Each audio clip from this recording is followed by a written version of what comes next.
Nesfot mě. Nebo co? Nebo dostaneš.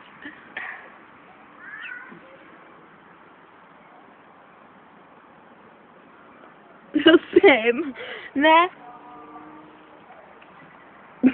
Já. Jo, ty nahráváš. Nahrávám, jo. Jak tam vypadá, Meru? Hezky, víc?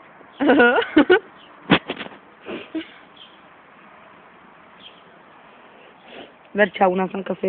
Ona si kouří Marlbora už. Protože jsem jako byla. Ale má na mě vzal kleště a já si říkám, že mám, že jsi v pohodě. Že jsi v pohodě. No, prostě jako by to bylo neskutečný. To je neuvěřitelný, to je neskutečný. Vybereme mu jméno, třeba Václav.